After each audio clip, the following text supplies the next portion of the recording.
One of the things I've learned about leadership is you have to, I guess, pick your battles is what they say. Mhm. Like sometimes I've found myself more so now than ever before. Just even if I want to go do it another way, but they're really adamant on doing it this way, I'm like, well, we'll just do it that way. It's just not worth getting into it about how I want to do it.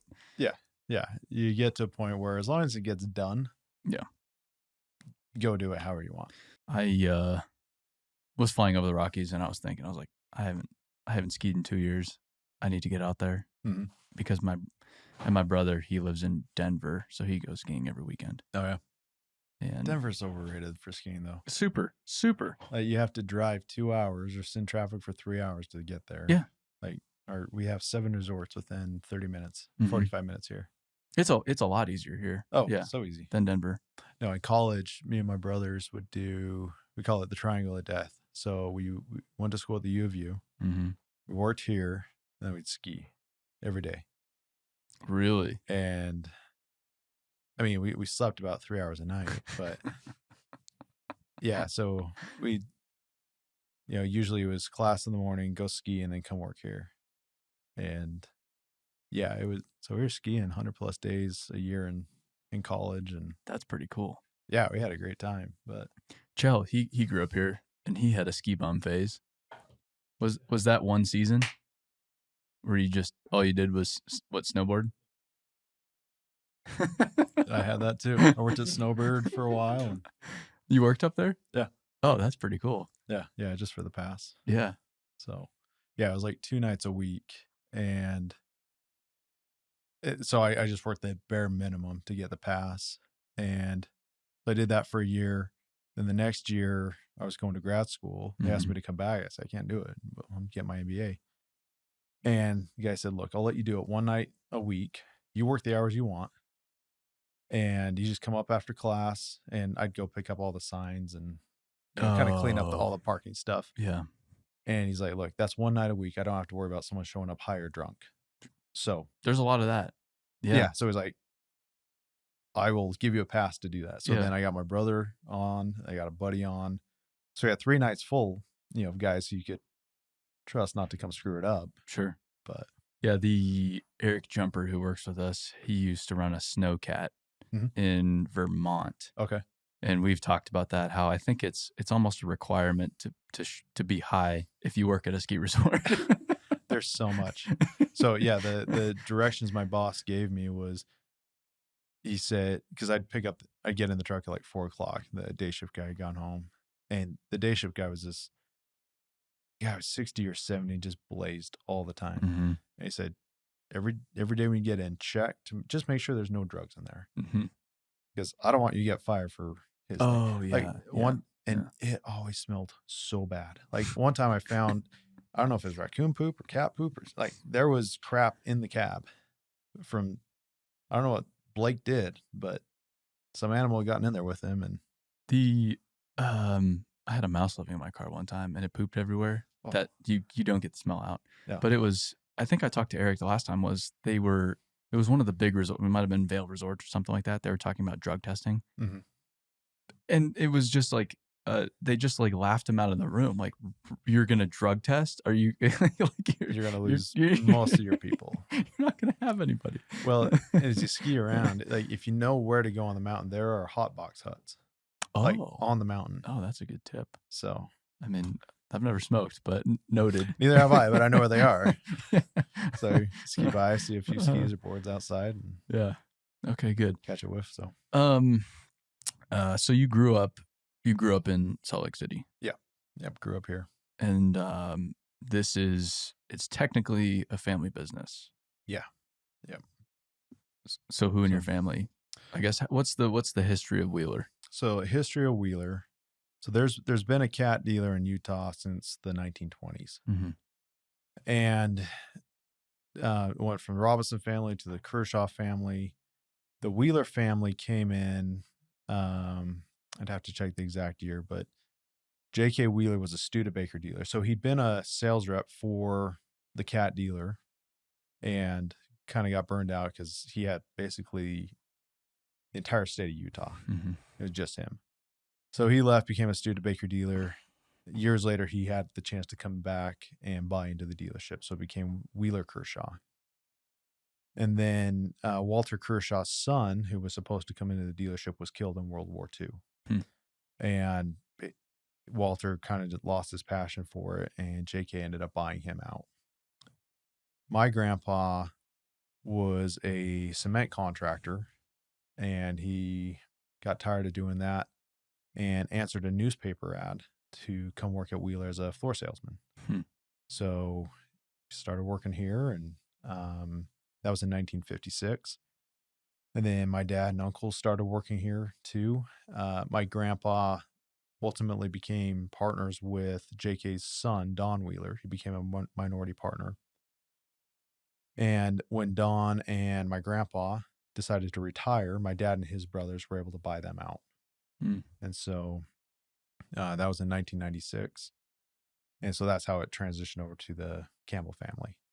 But when they bought him out, they asked Don if they could continue to use the Wheeler name because it has such great brand equity, such good name recognition. And he said his only request was that they don't do anything to damage the name.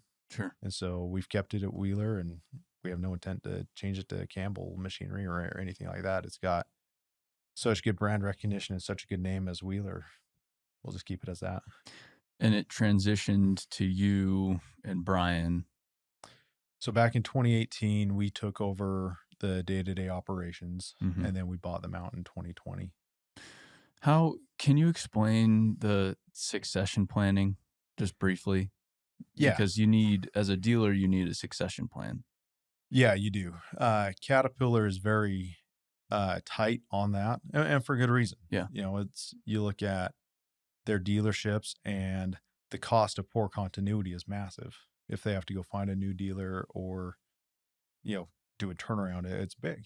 And so you don't see dealerships change hands very often. They typically go down family to family. Now, if the dealer doesn't have anyone who can come up next, then yeah, they will look to sell.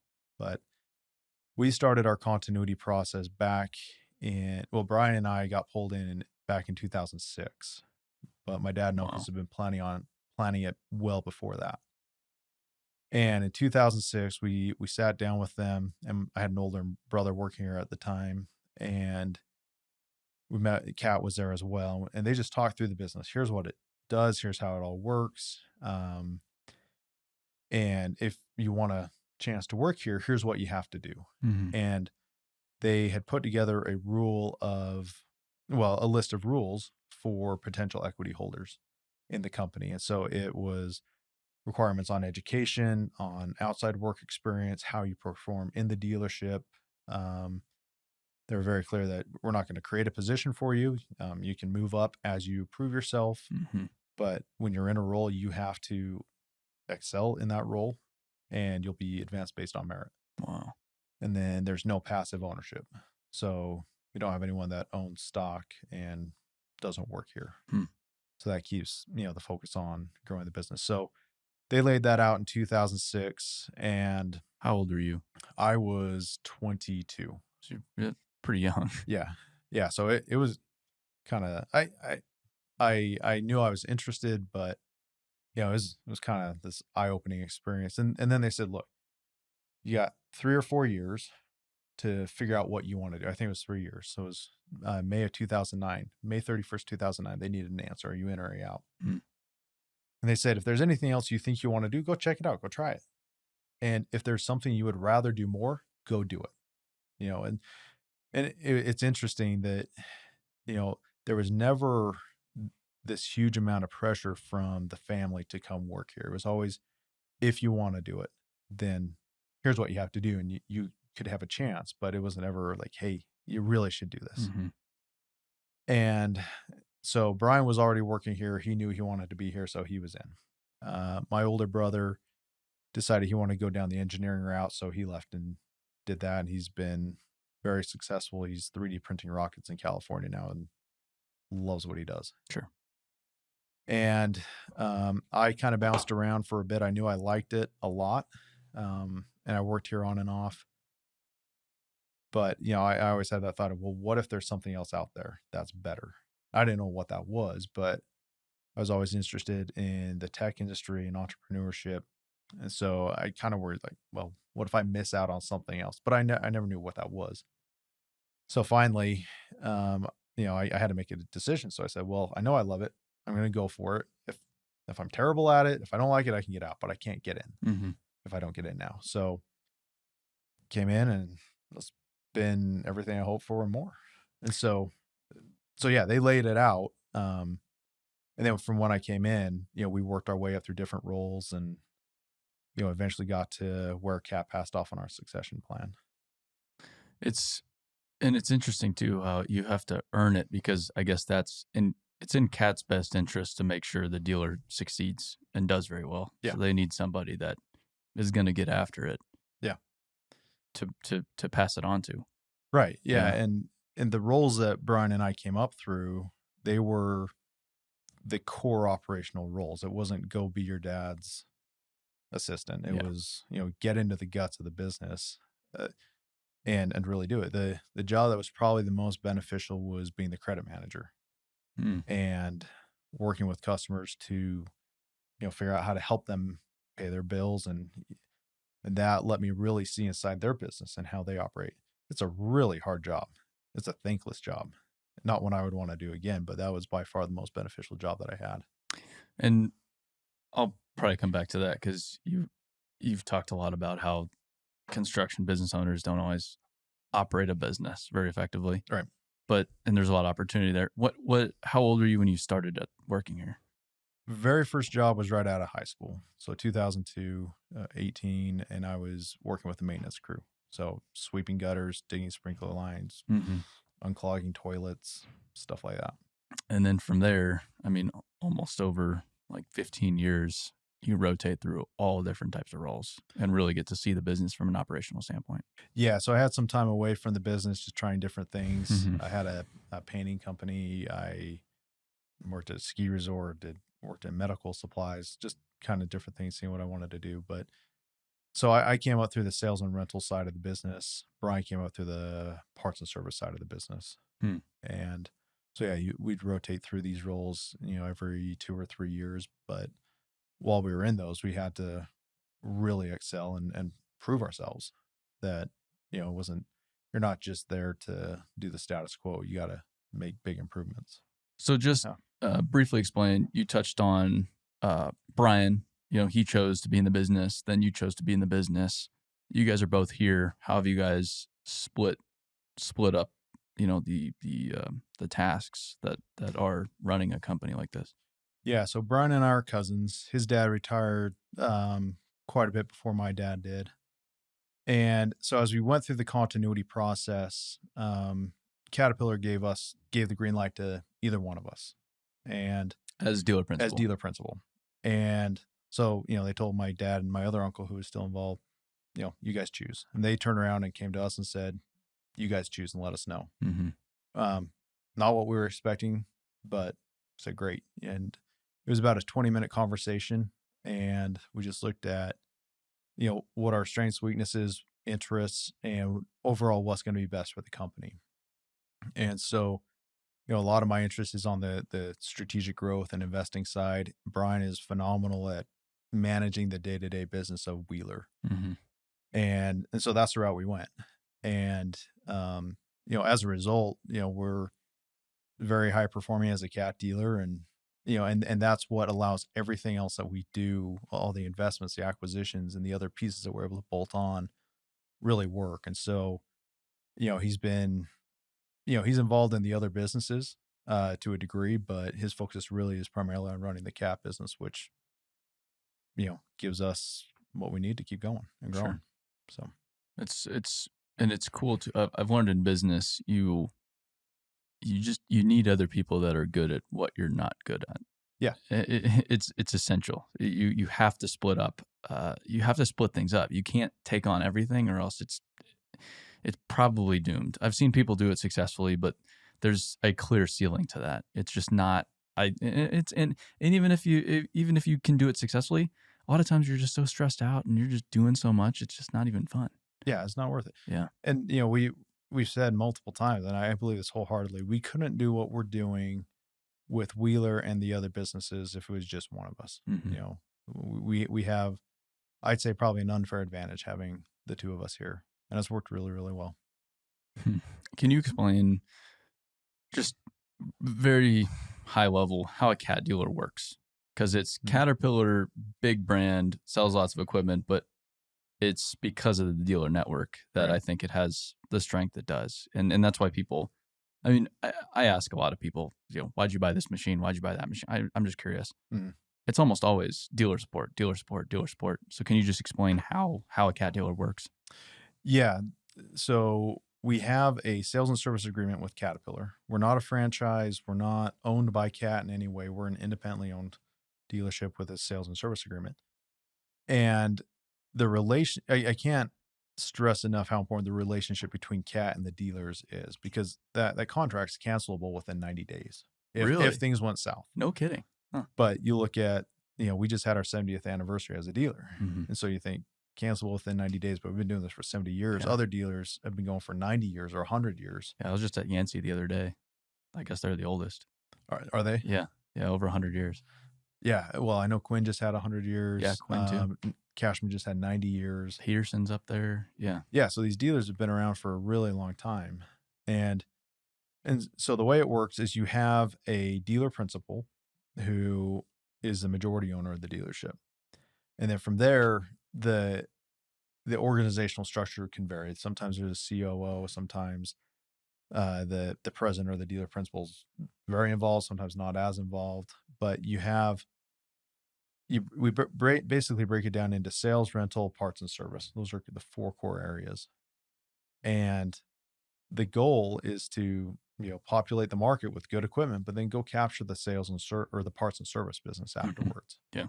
And if we do that right, our customers are better off for it. They're more operational. They're more profitable. They're safer. They're up and going more.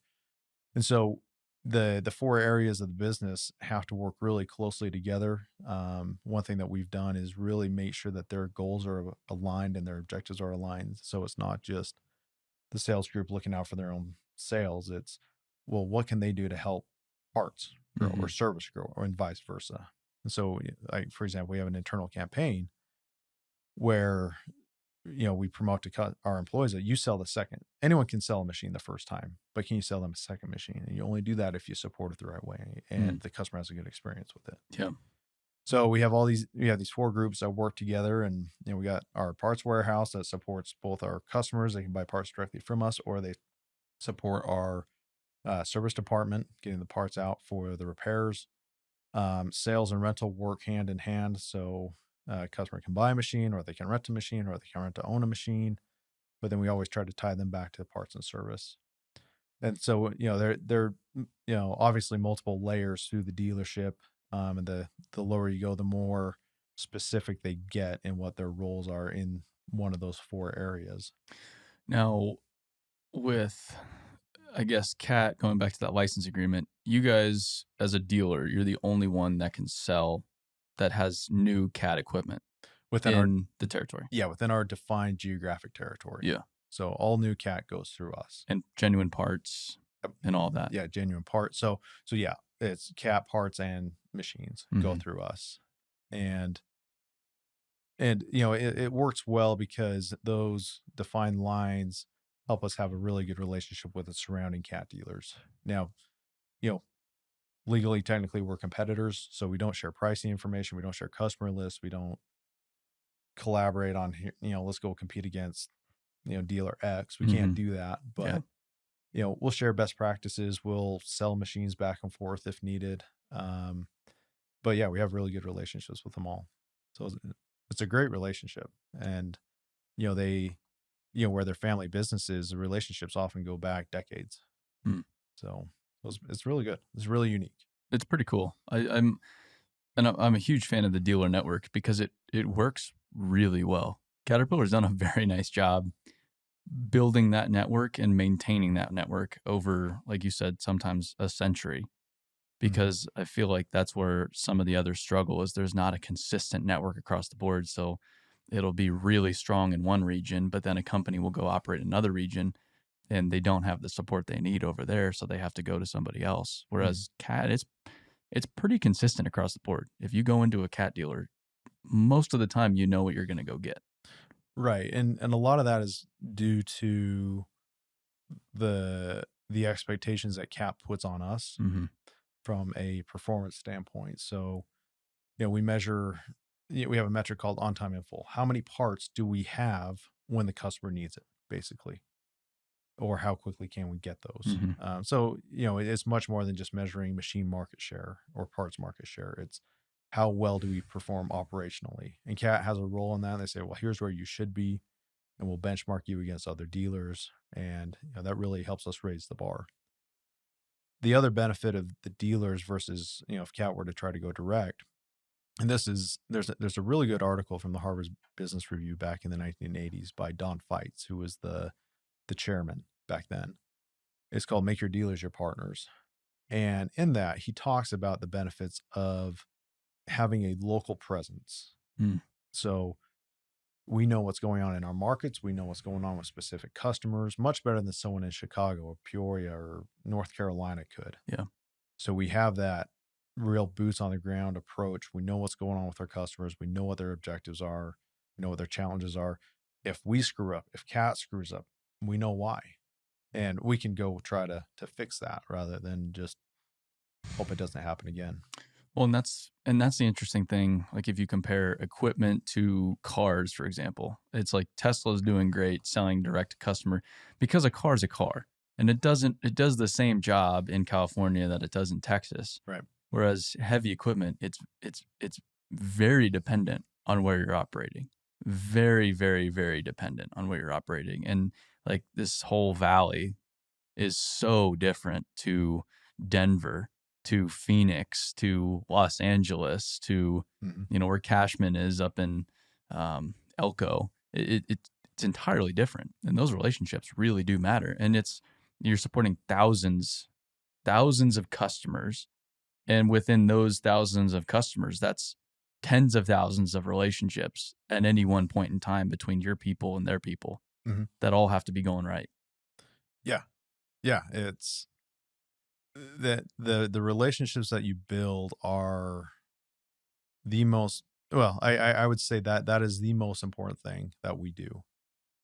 And, particularly with our customers. And, we have sales reps who have been here for 40 plus years, Hmm. and they've had those relationships with customers for 40 years. We have one who, I remember one day when I was the sales manager, he rolls in and he walks over to the sales desk and says, we need 320s for Ames. Just got the order. And one of our young sales reps was looking at him just like, what?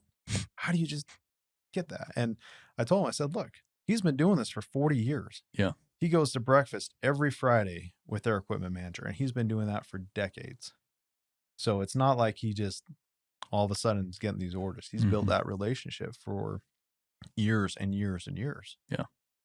And that's what it takes to be successful. And and that's what gets you through the good times, the bad times, when there's a product quality issue, when there's a issue on our end, if we don't get the part to them in time, or we get them the wrong part, or we can't get field service out in time, we'll have our ups and downs and our bumps and bruises, but that's what allows us to resolve it and continue the relationship. Sure. Now, so that's Wheeler, but that's only part of the total business. So you have Campbell Companies, which is a holding company you guys created Mhm. to bring all of the family of companies in one group, so Yeah. to speak. Okay, great, you're selling cat equipment, Wheeler. When did Wheeler start acquiring other businesses, and what's the point of acquiring other businesses as a cat dealership? So we set the goal to really grow our non-cat business back in about 2016, 2017. And the reason for it isn't to dilute or, go away from cat, is, to be accretive to the cat business. Hmm. And so we started making acquisitions in 2018, and we go in and typically acquire them as Wheeler or through SciTech. So we have our SciTech dealership, which we have outside of Wheeler. So it was one of those two. And as we started doing these acquisitions, I didn't like the structure where they were all underneath Wheeler. It was putting a lot of strain on our corporate services group, so accounting, HR, safety, IT, but it also was stacking liability underneath Wheeler. So every company comes with its own set of liabilities. Mhm. Yeah, And if Wheeler owns them, then the liability of any of those other companies rolls up to Wheeler. sure. And so it was kind of those two issues. It was managing liability, but it also wasn't a sustainable growth structure the way we had it. And so we restructured the company in 2020 and created Campbell Companies as a holding company. So we moved all our corporate services up there. So that's all done by one group. That way, none of the operating companies have to worry about their own accounting department, their own HR department, or their own Mhm. IT department. That's done uniformly across all the companies. And then each company is its own underneath Campbell Companies. And that way, if we do an acquisition, we just plug it in and go, plug it in and go. Or you put it underneath whatever acquiring company did it. So the rationale for that is, you know, Wheeler has a finite market. There's only so much cat equipment that's going to be sold here. Even if we are firing all cylinders, there's only so much that we can actually sell. But when you look at what our customers do, there's a ton of stuff that they do beyond just buying and operating equipment. And so we've focused on our three core industries of construction, mining, and energy, and said, Mhm. well, what else can we do in those spaces? And so that's led us to acquiring another Trimble dealership. So we bought the Trimble Geospatial dealership for Utah, Nevada. That's Monson Engineering. We bought a small rental house, and we've kept that branded separately from Wheeler because it works really well with small contractors. Someone who needs a skid steer for 2 hours or half a day. Wheeler just it doesn't work real well with those customers, Yeah. but Diamond Rental does. Mhm. And so as a result, we're getting to know those customers and we're converting them to Wheeler customers while they're still Diamond customers. And so crossing that over. We broke crushing out into its own division or its own company with Gamaico. So we basically put our non-cat distribution into a company, and that lets us go beyond our Caterpillar boundaries. So we're not, stuck to that. We did a joint venture with Cashman Equipment for SciTech and mining technology. So all our technology is under one umbrella now, Hmm. and we can leverage the strengths of the two teams that we had across two territories. We've had really good results with that. Um, I don't know if you want me to talk about all of them, but Oh, that's good. the idea is that the you know we're supporting our customers in a lot more ways that they operate, in a lot more areas that they operate, while staying true to the core of what we do. And so there are a couple of rules that we put in place as we do this. Is one, that we will never jeopardize what Wheeler does. That's the core of our business. We will always keep that safe. But everything that we acquire or invest in has to be accretive to Wheeler. It has to be able to stand on its own, but it has to make Wheeler better. Hmm. So that can be improving capacity in the shop, that can be improving machine market share, that can be bringing new customers to Wheeler. And then they have to be financially stable on their own or have a pathway to get financially stable on their own. So Sure. Wheeler's not propping them up. It's interesting too how the variety of customers you guys support is pretty incredible. I mean, it's some guy renting a skid steer for 2 hours to spread out some gravel in his front yard of his house, DIY. I'm going to do it myself. I want a Mm-hmm. machine. I mean, who doesn't? And then, you have Rio Tinto Yep. up on the hill running one of the biggest mines in the world. Mm-hmm. And then everything in between. Yeah. I'm not saying Rio Tinto, is the biggest, but there's certainly a big player out there. Right. And then in everything in between, and it's just amazing the variety of things you guys need to do Mm-hmm. in And, between that. and that's part of the benefit of each company standing alone, because Mm-hmm. they can focus on what they do really well. Where if we were trying to have the same group manage that homeowner who needs a skid steer for 2 hours and the mining trucks up at Kennecott, it's not going to work. Yeah. So I'm a big believer in having people specialize in what they do and do it extremely well. And we talked about this a couple of weeks ago with when we were with Rich. and talking about how you get the best return on your investment in a person or in a business. And you do that by having them do what they are best at and specialized at. So Diamond Rental is really good at working with those small contractors and homeowners. Great. Let's have them continue to do that. Let's not worry about them trying to rent to an Oldcastle or an Ames or, these heavy civil contractors. That's not what they do. Yeah. That's not what they're built for. Same way Wheeler's not built to handle those small contractors. So you do what you're good at, this other company's going to do what they're good at. And then when there's crossover, there's a benefit.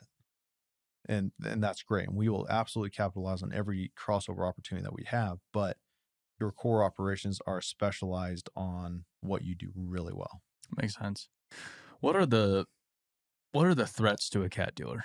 Because you guys have been going for 70 plus years. You're in a really good spot, and you're the only one. I mean, in theory, it's somewhat of a monopoly. It's not. You still compete with people, but you're the only one that sells cat, and cat's a pretty powerful brand, and it's a pretty good position in the market to be in.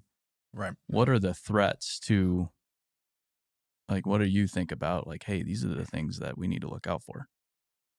Yeah, the biggest threat that I would say we have is stagnation and complacency. Mm-hmm. And having that mindset of, yeah, we are a cat dealer. Who's going to come in and beat us? Well, there are cat dealers that aren't the highest performing in their markets. Sure.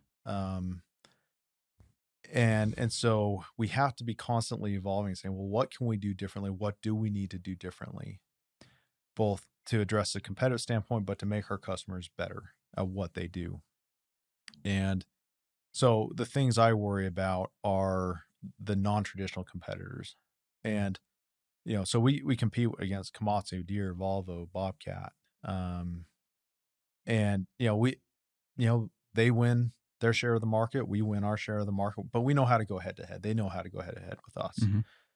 What's new is we have competitors like Sony who's coming in. Yep. And, their product quality is vastly improved. Mm-hmm. They don't have the dealer network that the traditional players in this market do, but they're going to be looking to do that. Are they going to do it the same way? Maybe they won't. Well, and they're leaning on the rental companies to do it, right? To get into, at least get market share, which is a pretty fascinating model. Yeah. So it's a different model than what's been done before. So historically, to become a dealer, you had to be very, very well capitalized. There's all kind of this big checklist of what you had to do to start selling equipment in an area. Yeah. Sony and some of those other competitors have blown that up. They're saying we're going to go a different route into market. And if we're not ready for that, then, that's a big risk for us. It's kind of like online part sales or e-commerce. Amazon is a huge risk to us. And, we have to have the right approach to e-commerce because, we're not competing, the customer experience that people are looking for is very different than the traditional market that we compete in.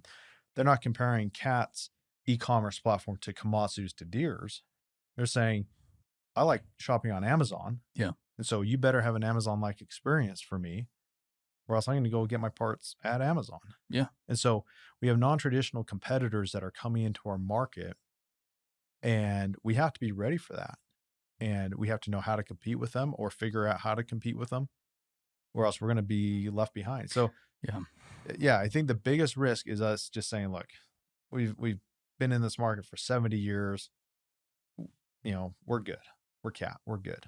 Well, this is what's very frustrating with me about the equipment manufacturers. They all benchmark themselves against each other, and they're missing the point because I get into a machine, the user experience in a piece of it is just not even close to the user experience of other things I'm used to, like my computer, like my iPhone, and that's what I'm benchmarking it against.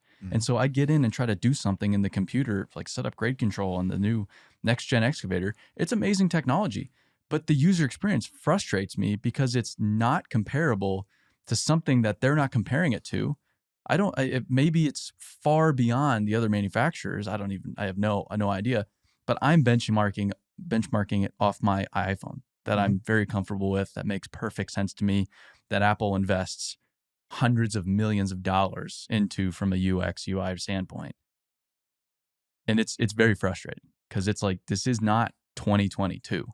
Right. And we need to go beyond that because, and I get it, it's like the old timers don't care, but people that are around me, I made this joke about the skid steer radios and just how they're just old school.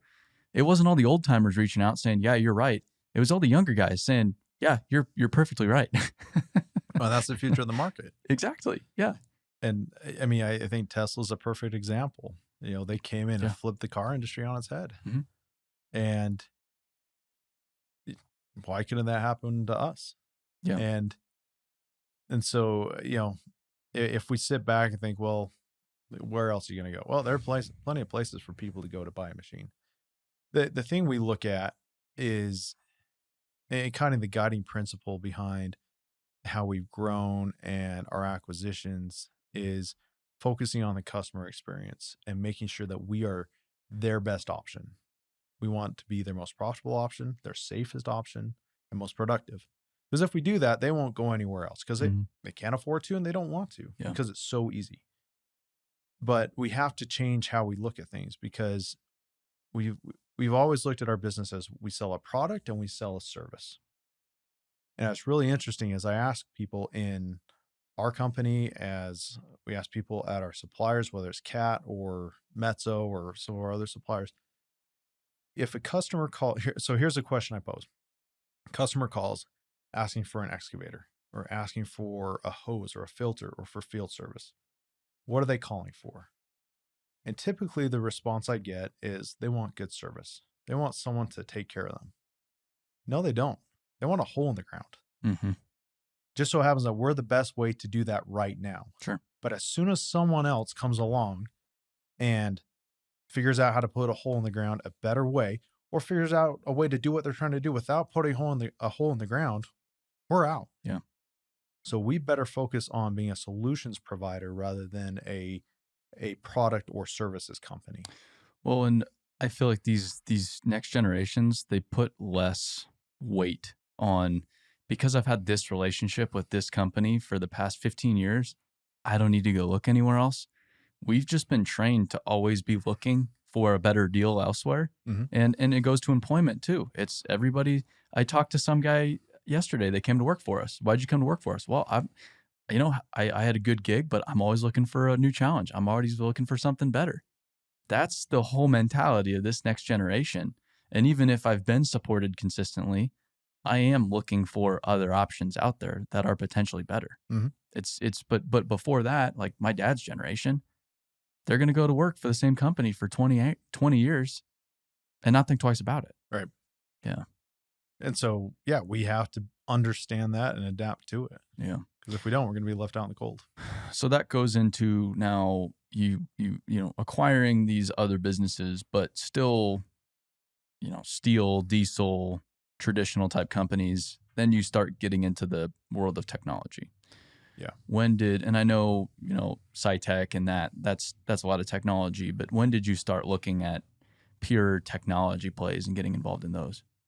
So the first one was with Busy, and I want to say it was 2015 or 2016 that we did that. And we're still invested there. The reason that came about was back when I was a credit manager, my job was to work with customers who couldn't pay us and figure out how to do it. And, didn't want to go out and bust kneecaps or anything like that, but it was sit down with them and say, okay, how can we help you? What can we do? And I asked the question that kept coming up to me that I was asking was, well, why is this such a problem? Why can't people pay? And over time I realized it's because they don't know how to manage their business. Mm-hmm. And, I remember one customer who they took out a crushing spread, and the guy he'd been crushing rocks for 40 years. He can make whatever you want with whatever crusher you wanted. He decided to go out on his own. His wife's his bookkeeper. Son's working for him. Kind of a very common story in the construction world. So he takes one crusher out. He's doing okay. And then, big contract comes up, $1 million contract comes up, and he goes and wins it, but he has to take out a second spread. And all of a sudden he is underwater and owes us a big chunk of money. And so I go meet with him and his wife and say, okay, let's walk through this. And I said, so just tell me, what's your monthly operating cost? I don't know. Okay, what's your fuel cost? I don't know. Mm-hmm. And there were all these costs that they didn't know. And it really hit home that he knew how to make the product. He knew how to crush, but he didn't know how to operate the business. And so that's where we started to say, well, let's go build a solution for this. And we were about to do a JV with a development company and build our own when I met Isaac at Busy and realized, hey, he's working on the same thing. Let's chip in with him. And the focus there was really on people, because people is your largest expense. We did a study once where we looked at the cost of a 320 over its life and looking at, what are all the different expenses. And the cost of the operator is by far the largest expense of that machine over its life. The initial purchase price is nothing compared to the people cost. Mm. So we said, okay, let's help people get their people costs in line. And that's what led to our investment in Busy. And from there, we started going down this tech route. And our focus in the tech world and in venture investing has been on solving problems that either we face as a dealership or that our customers face. And so that's kind of been our guiding principle. And that's how we found different deals to invest in and pursue. And there's a lot that we look at that we don't invest in. But that's how we got in. And it's just an interesting, it aligns very well with what you said about how it supports Wheeler. And if you guys don't help your customers figure out the people problem that they're facing right now, this workforce problem, then what? As a cat dealer, you're selling machines that they can't put people. I mean, I just talked to someone the other day. They have a few hundred trucks sitting, just sitting, and I think it's like they've over 1,000 trucks and only 800 drivers or whatever it is. Yeah, we have customers every day telling us that, if they had the machines, if they had the operators, they'd buy more machines. Mm-hmm. It's not a shortage of work right now. There's no shortage of work to be done. Yeah. But they don't have people to put in the loaders and the trucks and the excavators. And so, yeah, that's going to impact us because they don't buy anything from us if they can't put people in. At the same time, we can't hire enough technicians right now. Yeah. We have, if we hired every people for every position that we have posted right now, we'd increase our workforce by 5%. And, it's just a really big problem right now.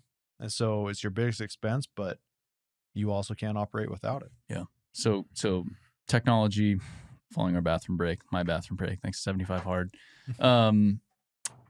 Busy first play in purely technology. Like I said, SciTech, lots of technology there, Monson. So it's not that, and just Wheeler in general, there's technology at play within the business. But busy. And then you've done a few deals at this point. Yeah. So we followed up Busy with Modern, and they were acquired by Caterpillar last year, but we were really their first seed money. And that one worked out well because it was a product that was geared. They were starting out looking at the automotive market, and basically it's the ability to text between the dealer and the customer, and get work orders approved, send picture or video updates. We were able to invest in them, but then basically partner with them to mirror our process and say, okay, here's how Modern would be successful with a cat dealer or with a dealer. And then they took that template and ran with it and brought on board a bunch of cat dealers, a bunch of Bobcat and Volvo dealers. Then Cat bought them. Invested in Typhoon, which is an employee engagement platform, which has been phenomenal for our safety program and just our employee communication as a whole. We invested in you guys. We've invested in a company called Icon 3D, which is digital parts warehousing and 3D parts printing.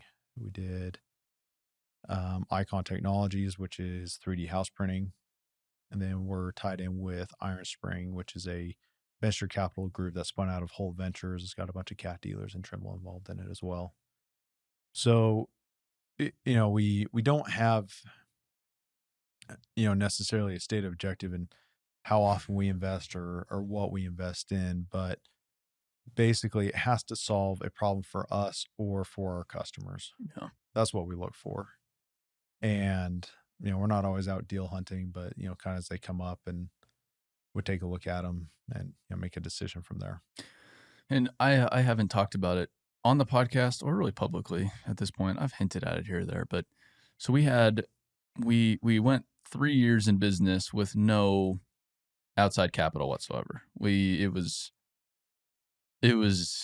you don't really understand it when you're living through it, but you look back on it like, I don't know how the hell we did that, because it was tough. And not even a bank loan or anything, because I was just a kid with no credit, no house, nothing to put up that a bank would. So it was just us making everything up, cash flowing it. And then beginning of 2020, Randy Blunt came on board, helped us out financially, gave us the first cash infusion into our business that allowed us to really grow significantly. Last year, we used that money to go invest in leaders. And then once we put leaders in the marketplace, we saw an opportunity for more software options. And there's a lot of opportunity out there that, leveraging our unique position, we can capitalize upon. So to go build a software business, especially in the construction industry, you need additional outside capital. And we said last fall, hey, we need to go find outside investment. And we know a lot of people, but we wanted to make sure we were partnering with the right individual, company, whoever it was, that, like you said, brings in more than just money. There's a lot of places you can get money, but we needed more than that, more than just a dollar. So we had 3 groups we met with, and Mine Expo met with you originally in Vegas. Unfortunately, I can't stand Vegas.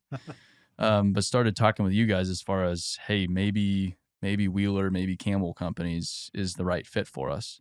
And December, we ended up, you guys are the right fit. So raised that Series seed fund round, combined with Randy Blunt. So Randy Blunt and Campbell Companies bought into BuildWitt, which then gave us the cash we've used to go very aggressively expand over the past 2 months. Right. Why? I came to you with, we had some business history. You'd seen what we had going on. You'd been following along. So it wasn't cold turkey, but it was also kind of a half-baked idea. And we're still working through it right now. I mean, we're big picture half-baked idea. What we were going to do next wasn't. So, I mean, that was pretty much, hey, this is our next play, but there's a lot more opportunity here. And what is that? What was appealing to us when you were looking at us originally? So originally, when we were looking at this was, well, let me back up. So when we invest, we have to invest in solving a problem.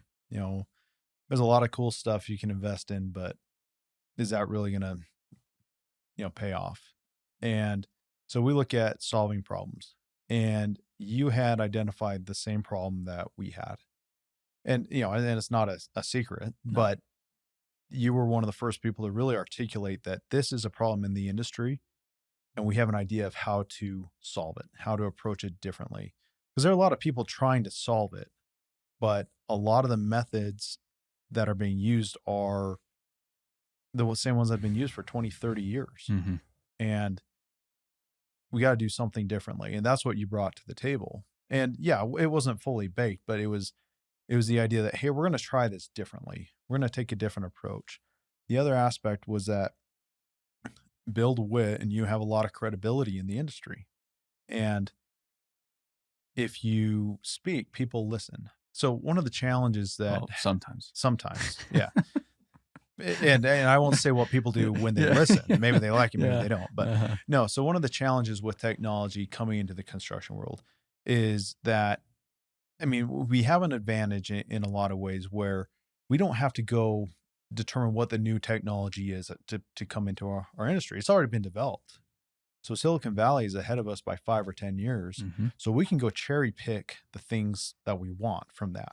The risk is that they've already developed them. What if they bring them before we're able to capitalize on that? Correct. The challenge that Silicon Valley has, though, is the lack of credibility. They don't know our industry. They don't, it's an outsider trying to come in. And so that's one of the challenges that they have. And so we looked at it as, well, you have the credibility. If we can go get the right people on board to help us with the tech side, then we may have something really special. Mm-hmm. And one of the things that really sold us on it was, while we were meeting with you and Dan, it was me and Brian texted one of our customers who, he's the guy just runs a phenomenal business. People, he talks, people listen. And Brian texted him and said, "Hey, have you heard of Aaron Witt and BuildWitt?" And he responds, yeah, I follow him. I love everything they do. And I was like, okay, well, if JP is listening, then that's important. Mm-hmm. And then you and Dan walked through our shop and all our techs recognized you and knew who you were. And it really kind of hit home the platform that you have. And so if we can build the right product to bring people into the industry, you have the platform to get it out. Yeah. And that is unique. Silicon Valley doesn't have that. Someone in Silicon Valley could build the exact same product we do, but if they don't have that megaphone to get it out, they're not going to succeed. Mm-hmm. So that was really important to us. And so, the other thing is, a willingness to say, well, we don't have it all figured out, but let's go try it. And, where people get in trouble is when they say, well, I know how to do it and my way is the only way. And what I've seen over the last couple months is a willingness to say, we think this is the right way to do it. And then a week later say, well, no, that didn't work. Let's try something else. Yeah. And if you're willing to change and adjust your approach to things, then eventually you find the right path. And so, I look at where we've come since December in terms of what the product offering will look like on the software side. It's come a really long way, but it's been a result of going down a lot of different paths, realizing, hey, maybe not that route. Let's turn back and go do something else. Mm-hmm. And so, there's a problem to be solved. Someone wants to do it differently. They have the platform to do it. Let's give it a go. And the biggest thing with this is it's our biggest problem. It's our customer's biggest problem.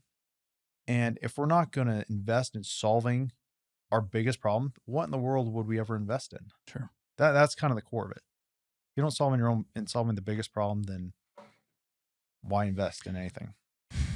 And I was thinking about the other day, the funny thing about all this is I'm a big fan of Avant Chenard Patagonia. Mhm. And regardless of what you think about the company and the political stances, you have to respect what that guy's done. He went from just total dirtbag, selling rugby jerseys as climbing gear out of his trunk Mhm. because he needed to finance his climbing addiction, and then building this massive company that he still wholly owns. Yeah. It's crazy. And then the guy's involved in the business, but also fly fishes 6 months out of the year, and he's a legend. He calls himself a reluctant businessman. I feel like I'm like a reluctant tech executive or tech founder or whatever the hell I am now, because and you made this point when we were working through our deck a few days ago. This wasn't ever the point. I didn't start BuildWitt to go, wow, there's this huge software play here. Let's go build some software and go make a ton of money, because and I'm here in Silicon Valley, and I'm gonna go get some VCs behind me, and we're gonna go make just a fortune. Right. It was, let's go out and start telling stories about this industry and get the word out about this industry, because I love it, and I think other people will love it too. They just haven't heard about it yet. And then through 4 years of trial and error and visiting job sites and having conversations and podcasting and making videos and employing great people that then go take it and make it into other things, we're here today. And it's pretty cool. It's a pretty unique position that we're in. Mm-hmm. And that's the opportunity is, hey, we're kind of this middle ground. And we even have a leg up over like Caterpillar, for example, because Caterpillar has a lot of competitors out there, and some people have opinions, and some people love Caterpillar, some people don't love Caterpillar. And we need to go beyond that. We need to get everybody, whether they love Caterpillar or they don't love Caterpillar, on the same team. Because if we're on the same team, then we can actually go create significant change here. Mm-hmm. It's pretty neat. Yeah, it's a universal problem, regardless of the color of your iron, Ford truck, Ford, Chevy, Dodge, Cat, Komatsu, Deere, doesn't matter. Everyone has the same problem that no one has figured out how to solve yet. Yeah. And so, this isn't the only route that we're going to, to try to solve this. We're working Sure. with AED, we're working with CAT, we're working with other groups. And so, I think it's going to take an all of the above approach to figure it out. Yeah. But, this is, I'd say, the most unique and concentrated approach that we have across all of those. And to your point earlier, we have gotten really good at, hey, we don't have all the answers here. This is a really complex problem. And it's not as simple as we just need to talk more on social media about the industry and then problem solve. And that was my approach probably first year or two in business was, guys, I have this. Come on. Like, this is easy. Like, really? You don't see this? Like, we could do this, no problem. And then I got my ass kicked a bunch of times over and learned, no, I don't know any better than anybody else. Right. And I need to have a hell of a lot more humility and sit here and say, we don't have the solutions. We don't have everything figured out, but we're going to do our best. We're going to try to get everybody who is working on all these solutions on the same page, and let's go at this together. And that's, it's just, I think we might be onto something. Dan and I always say we have a conference room in our office named after this. This might work.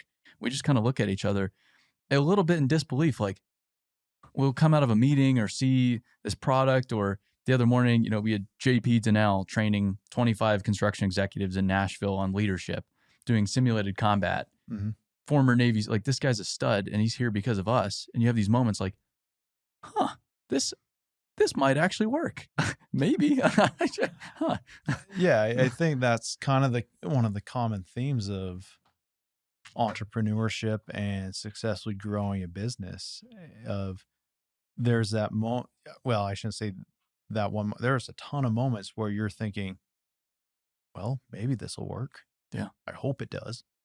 Remember, when we were putting our holding company in place, Campbell Companies, it was this massive change. I mean, it took a year and a half to figure out the structure, how to do it legally, and strategically what was the right fit. And so it was going live January 1st, 2020. And, I'd put so much time and effort into this. And even the week before, I'm in a boardroom with lawyers and bankers and sitting there thinking, what am I doing? Is this really the right thing to do? And I'm thinking, I just spent the last 18 months on this. Yeah. And it was kind of that thought of, well, I think it'll work. I hope it works. And, now, over 2 years later, it's worked phenomenally. Mm-hmm. But I think, for every good idea, there is that moment of, I think this will work. Kind of scared about it, but I think it'll work. Yeah. And you got to run with it. Well, we're excited to have all this going. It's been a lot of fun so far. So I'm looking forward to the next few months because it's about to get really fun. Yeah, it's going to be pretty wild, just seeing it all come together. And, I think one of the things that's going to be exciting about it is seeing the industry support, because, everyone, like we said, everyone has the same problem. Everyone knows what the issue is. Everyone wants to solve it. And so I think if we can give people the opportunity to help solve it, I think people will come. And there are a ton of people and a ton of companies out there with great ideas, with great products, great services, but they're spread all over the place. Yeah. There's a lot of companies I've looked at that have great software, but they're kind of cornered in one market and no one knows about them. Mm-hmm. Let's get them in front of people. Let's get them in front of different companies that can really take advantage and get better operationally or financially. And so I think as the whole industry pulls together, I think we can see a lot of change. I mean, you talk a lot about the profit margins that contractors have and how they're not huge. Same with the dealers. We don't have huge profit margins. We're not Google or Adobe or Apple. And I think as we all get better at managing our business, at managing the little things, I think we can improve financially as a company. We can then reinvest that in our businesses for better benefits, better pay, do a lot of things that people are looking for, and change the industry completely. Well, it's in everybody's best interest to have companies to be more profitable Yeah. in the industry, because more profit. I mean, that's why the tech companies are such great places to work, because they have that profit to invest in their people.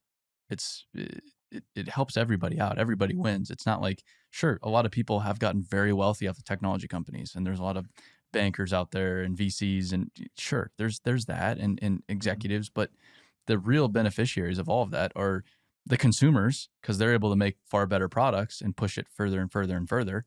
I think I've benefited from smartphones, and I feel like most people have, for example.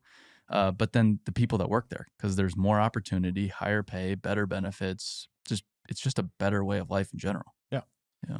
Yeah. I think there's an education component that has to go along with the word profit, because Yes. a lot of times people, I don't say everyone, but people at times associate profits with greed, or, a company owner lining their pocket. And what we've tried to do is educate everyone that profit is what you reinvest into the business. Mm-hmm. So that's what we use to go buy service trucks.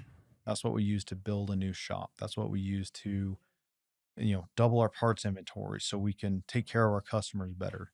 That's what we use to, have better benefits. Yeah. And so, yeah, the higher the profits, the better our profit margins are, the more we can do there, and everyone benefits. Sure.